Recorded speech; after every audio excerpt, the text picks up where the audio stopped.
Well, I'm glad to introduce you now to one of my very favorite congressmen, Congressman Keith Ellison of Minnesota.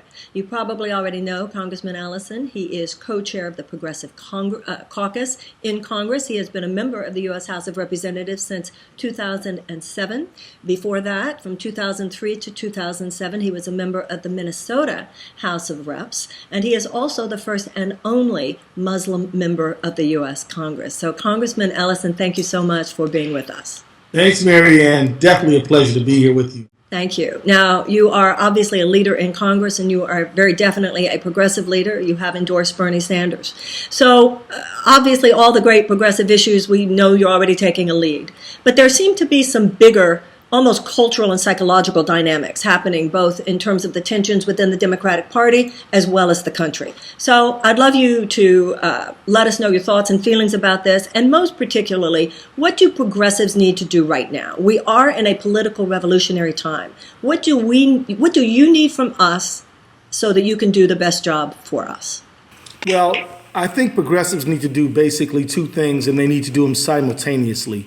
One is we have to speak directly to the needs of people who are really struggling in a lot of ways. People who are desperately concerned about our climate and the way we are misusing and abusing our planet.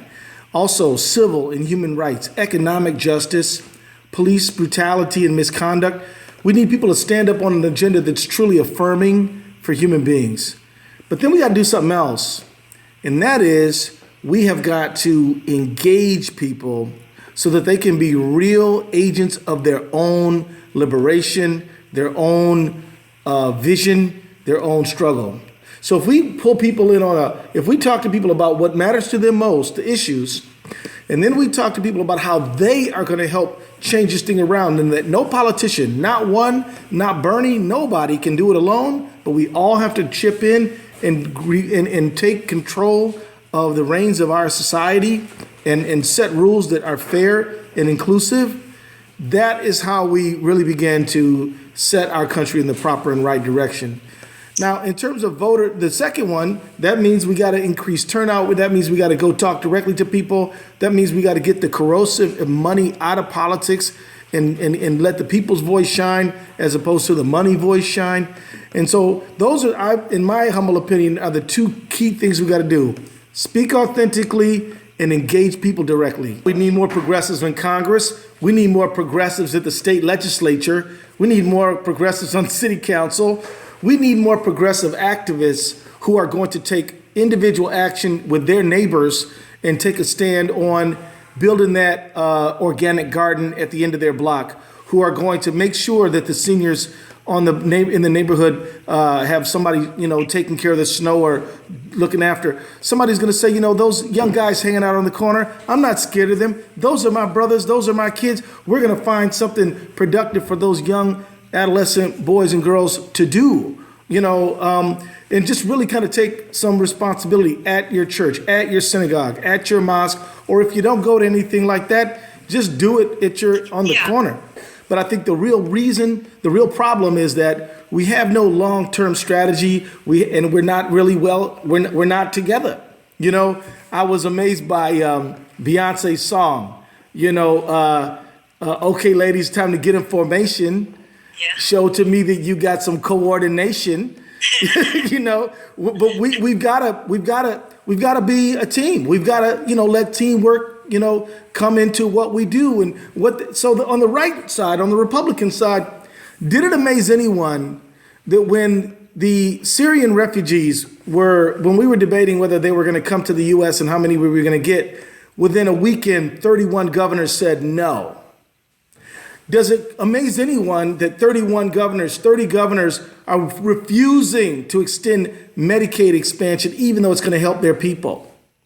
Does it amaze anyone that all these governors, 30 governors, are willing to stand against common sense gun regulation, even though people are being slaughtered in their states day after day? Well, what do they have that we don't have? They have coordination. They have a vision. They have a plan. And we don't really have one. This is what we have to work on. And we have to understand that that if we work together, we can make some amazing things happen. Look, our country used to be segregated. Now it's not. We defeated Jim Crow. How do we do it? We work together. Well, I wish you the very, very best. And my hope for this summit, as people who are watching and listening, not only are exposed to you, which most of them already have been exposed to you in one way or the other because of your leadership role, but I think they're hearing a lot of progressive candidates. You know, one of the things that we're talking about on this summit and why I feel so strongly about it is some of these candidates will be primaried and are primaried by strong corporate-backed Democratic candidates. Right. So as you yourself, I heard you say recently, it's more than a revolution in the country. It is a revolution within the Democratic Party. Oh, yeah. Well, let me tell you, there's groups out there like the Working People's Party, mostly concentrated in New York, but they're trying to set up an alternative set of values, a value-oriented party. We know about the Black Lives Matter. We know about Occupy. There's Fight for 15. There's a lot of very good things happening. A couple of years ago, we had 400,000 people walking through the streets of New York for climate justice.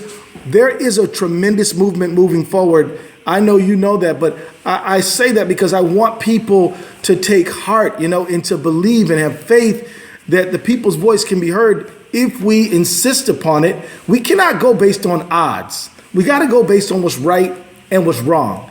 And if it's right, we'll fight for it no matter what the odds are. And you know what? You might just surprise yourself and win. So I can't thank you enough for being someone within Congress, within the Democratic Party, really driving a car and really allowing people to see that there are people working within the government who are standing for the values, whether it has to do with climate change, whether it has to do with mass incarceration, whether it has to do with getting money out of politics, whether it has to do with criminal justice, whether it has to do with your support of Bernie Sanders, of the free tuition at public colleges and universities, and of course the issue of universal health care. I hope that obviously you're safe in your seat, as they say, but I hope that your leadership platform will only grow and exponentially. We are going to need you no matter who the next president is. We're going to need you so much in the House. And I hope that with this summit and with other activities that we will be able to help you so that you have more strong progressives to your right and to your left and in front of you and behind you as you continue to do what you do. And I thank you for all the ways that you have supported my own advocacy. And please know, Congressman, that if there's ever anything I can do to, even in the smallest way, expand your own exposure to the kind of audiences that I speak to, please know that it is always my deepest honor. Well, thank you, Marianne. And we love you. And we are together. And we are, we're just like teammates on a team playing different positions, right? And that's what we're doing. And we have a dream and a vision, and we're not going to stop till we get there. Oh, you better believe it.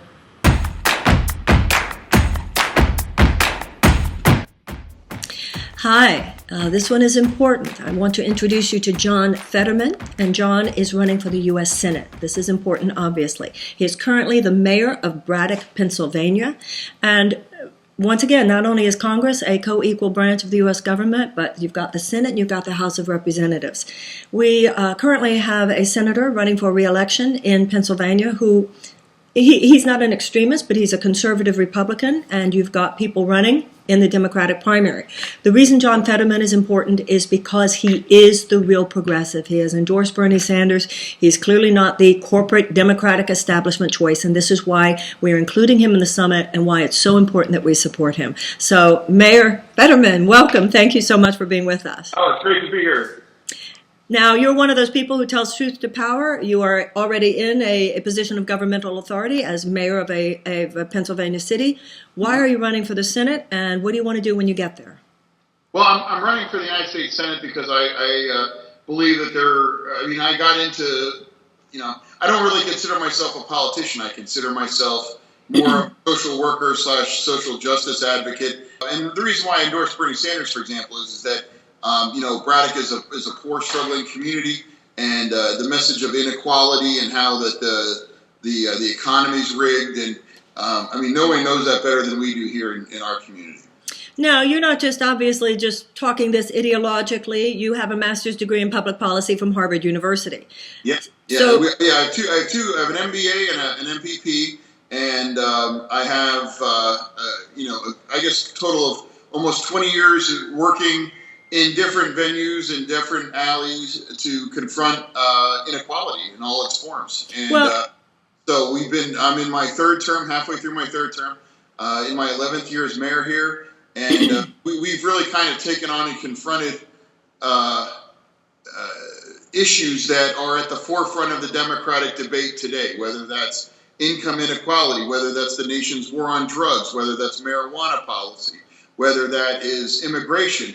My wife, who is in the pictures that we saw earlier, is from Brazil, and her mother brought her here when she was 9. So they lived as an undocumented family for many years. So there's a lot of issues now that are at the forefront of our Democratic debate that we have exercised leadership on and have created successes in, and just are looking for a bigger platform to continue that push to make these issues something that we can change on a more national scale. I couldn't agree with you more, John, talking about Citizens United and also the gerrymandering issue.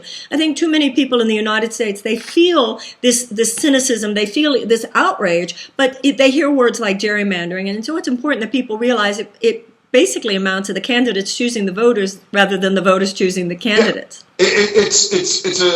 What do you expect? If you let politicians pick the people instead of the people picking the politicians, you get the gridlock and the hyper-partisanship that we have now. And when you have a healthy balance, you don't get the extremism. You don't get I don't need to talk to the other side because my district's 80% Republican, and that's how you get the crazies like Louis Gohmert that are immune from any reality-based kind of efforts to legislate. And you have the Fox News bubble, and you have the complete.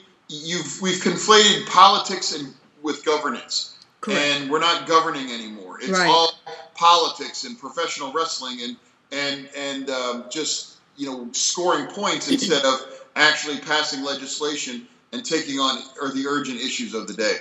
Another issue that brings up that Congressman Ellison mentioned as well, too many people don't realize that this whole gerrymandering issue is what it is because the district lines are drawn by the state houses. And too many progressives, I think, that's one of the reasons we're doing this summit, is to make more progressives interested in something other than just to focus on the presidential election.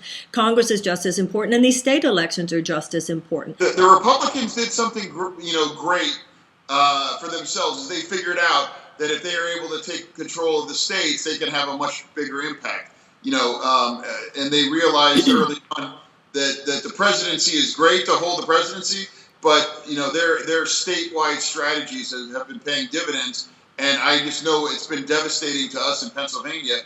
Well, let me tell you and our audience why I admire you so much, John. It is because with your deep understanding and your analysis of what is wrong in this country, the fact that you are converting that into not only activism but actually running for office, I can't tell you how much admiration I feel for that, and definitely support you in this.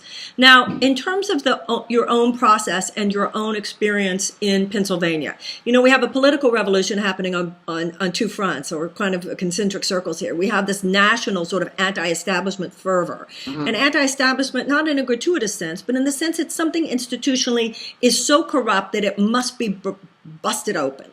But it's also happening within the parties. It's happening within the Republican Party and within the Democratic Party. So as an anti-establishment, if you want to put it that way, it's probably a little bit too simplistic, but as the person who is not running backed by the corporate forces within the Democratic Party, how's it going for you? What's your experience? How can we support you? And what lessons have you already learned to give to other progressives around the country?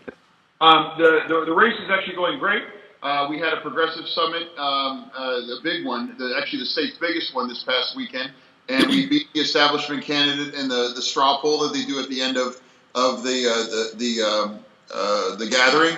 Fundraising's going well. We're a truly grassroots campaign, and again, we are running a true grassroots campaign in that sense, where it's like we are powered by the small dollar donors, and the race is going great. And how you can help is that people that are watching this, go to johnfetterman.com and make a donation.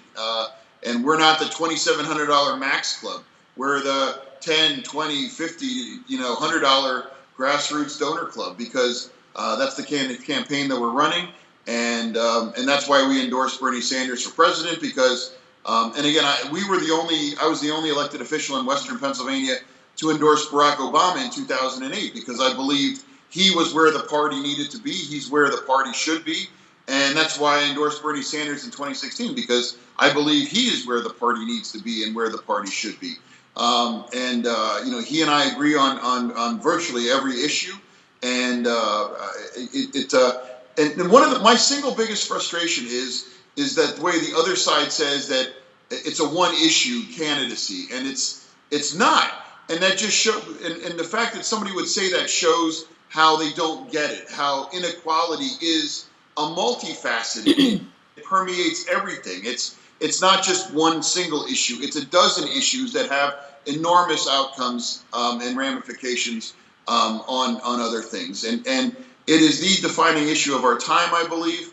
And the fact that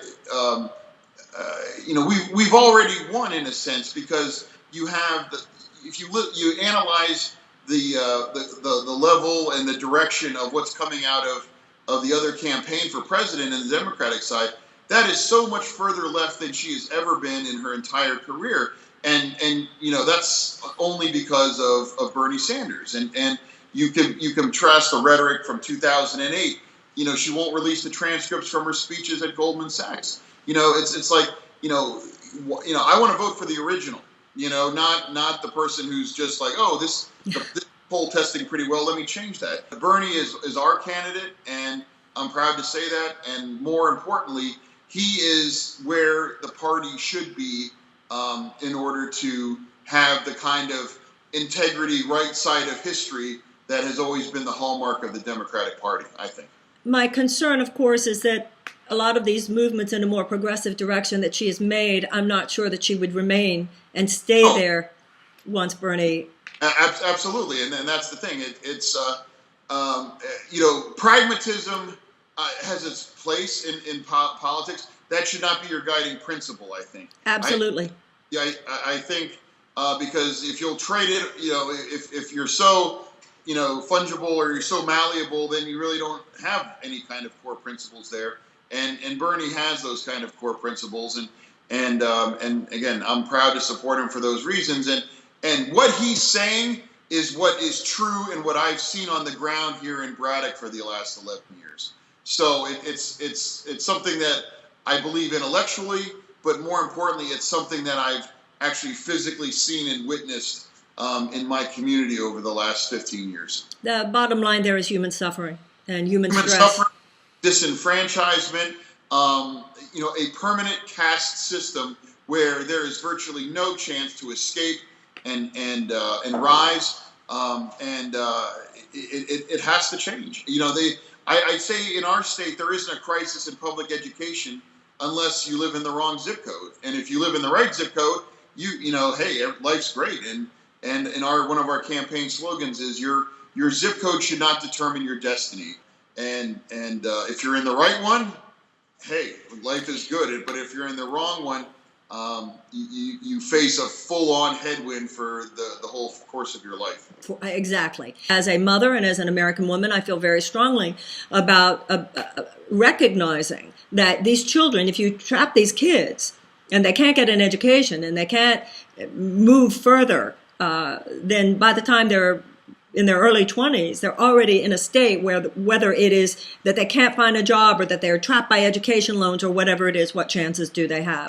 And then they get grabbed up through over-policing. They get grabbed up through mass incarceration. They get grabbed up through racist enforcement on drug laws as well, too. And that's why we're the only Senate candidate, at least in my that is fully supporting marijuana legalization. And believe that we have to completely change our nation's drug policy and the whole mindset of mass incarceration. Well, John Fetterman, I'm pleased that we were able through this summit to give you greater exposure. I totally wish you the best, and I think one of the most important things that you said is that you must be guided by principle, not by pragmatism. And if we are guided by principle, we are guided by vision. And that vision is a force multiplier, and it gives us charisma, and it gives us political and moral authority.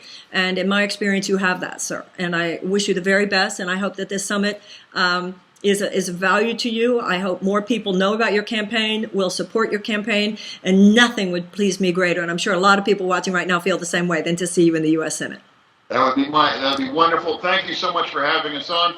JohnFetterman.com. We're so grateful for your support, and thank you very much for having us. All my very best. God bless.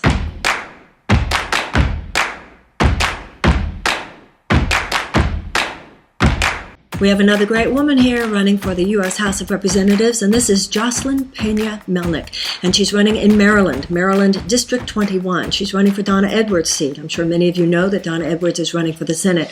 Hi, Jocelyn. How are you? I'm doing well, and you? I'm fine, thank you. You have a very interesting background. You were born in the Dominican Republic. You were the first one in your family to achieve a college degree. And afterwards, you served 2-term tenure on the College Park City Council and then were elected to the Maryland House of Delegates in 2006, subsequently being reelected in 2010 and 2014. You've been an assistant U.S. attorney prosecuting criminal cases. So I think it's fair to say you know what you're doing, right?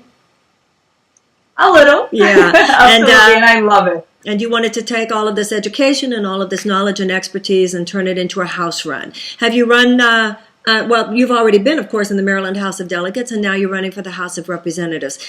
Tell us why. Tell us what your passion is, what you want to do once you get there. You know, I am running because I've been representing District 21 in Prince George's County, which is both Anne Arundel and Prince George's.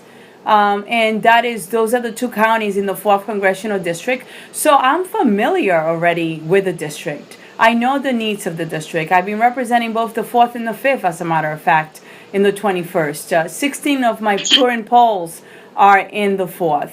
I know the district. I know the needs. I'm the only one of anyone running that has actually gone every Friday morning. I have attended both delegations. I have voted for the last 9 years on every bill that affects Prince George's County and Anne Arundel County. My husband and I live in Prince George's County. We are a middle-class couple, like the district. We have 3 kids that are in high school, all 3 of them. We are, facing the notion of how we're going to pay for college. All 3 of our kids are in high school. So I'm familiar with the issues of, being able to afford college, health care, education. I've been dealing with those issues for 9 years. I have the passion and the commitment to represent this constituency well. I've done it. I want to continue to do that at a larger scale. And I have a great reputation for getting things done. And I'm excited. This is a great journey. When's your primary, Jocelyn? April 26th. April 26th. That's coming up soon. And you're in a 3-way tight race for the primary, correct? That is correct. So there's a total of 6 of us running, but there's 3 of us that are really in the front. That's correct. And I'm the only woman running. You're the only woman, and you're the only one that people would say is a true progressive. Isn't that correct? That is correct, 100%. I got the endorsement of the PCCC and Democracy for America, CASA in Action, many organizations that recognize progressives, and I am the true progressive. Yes, indeed. Well, this is such a big deal for us because it's kind of a political revolution on 2 fronts. One is within the country, but one is also within the established political parties, including the Democratic Party. So your effort to go in there not as your conservative Democrat, not as your corporate Democrat, but as somebody really representing issues like education, universal health care. I see that you've got a lot of attention on mass incarceration, and you, as a former prosecuting criminal attorney, you must have some very, very strong feelings about mass incarceration in the United States. Tell us what your head, tell us where your head is on this. Prior to being a prosecutor, I was a court-appointed lawyer. So I did criminal defense. I represented indigent people in the criminal justice system, juveniles as well. And it affects us, majority, people of color. And when I saw the people I represented, I saw that if you did not have a good lawyer, your sentence is very different from those people that can afford a good lawyer. I also realized that if you did not go the extra mile for your clients will suffer. And a lot of them were young black males. And and you find that in the African American community, in the Latino community as well. And it's an issue that is very dear to my heart. I care very much about it. Well, it's a heartbreaking situation, and you were in there and saw it every day. We have, 2.5 million people in prison. Back in the 1970s, we had 300,000. And the really the opportune moment we have is, I think, that there is a critical mass of Americans who understand the immorality of what has occurred here with mass incarceration, with the privatization of prisons. And I'm just thrilled at the thought of people such as yourself going into Congress who really have a passion in this area. And it's one of the reasons, of course, we have to get the money out of politics, right? Because otherwise you have things like prison lobbies that can make this kind of difference, correct? That is correct. And it's very difficult to run as a progressive. It's very difficult to raise the money. And for us in our race, we have to raise about $1 million.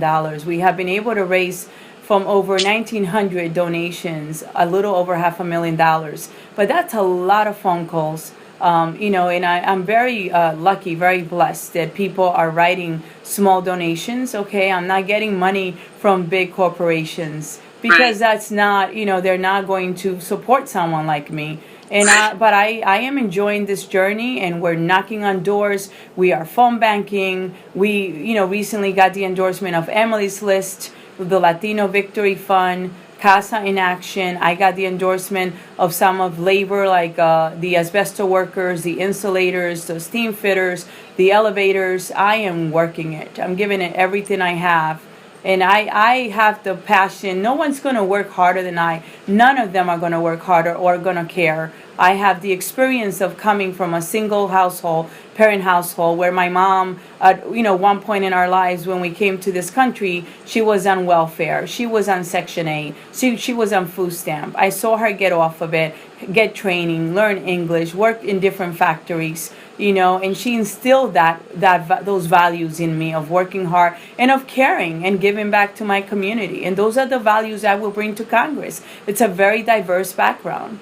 And this is what America should be, and this is what the House of Representatives should be. This was supposed to be the people's house, and you are everything that Congress should be filled with. You're the background you just described, the passions that you've expressed, and you combine that with your extraordinary expertise and education. So at this point, Jocelyn, the way I look at it is you would support us, you would stand for these issues in the House of Representatives, and to those of you who are watching, now it's your turn to support her. So I hope you will go to the page, I hope you will open your heart and help this woman get into Congress, because if we help her, she will help us. Jocelyn, thank you so much. Oh, thank you so much. I so hope you make it in your race. So that's a primary that's coming up soon, April 26th. I want people to know they can go to your website, which is Jocelyn, Joseline, PenaMelnick.com. You see it there. And of course, you go to the Sister Giant Blue America page and you'll see more. Thank you so much, and God bless you, and all my best. Amen. And thank you for having me. I am so grateful. I really am. Thank you.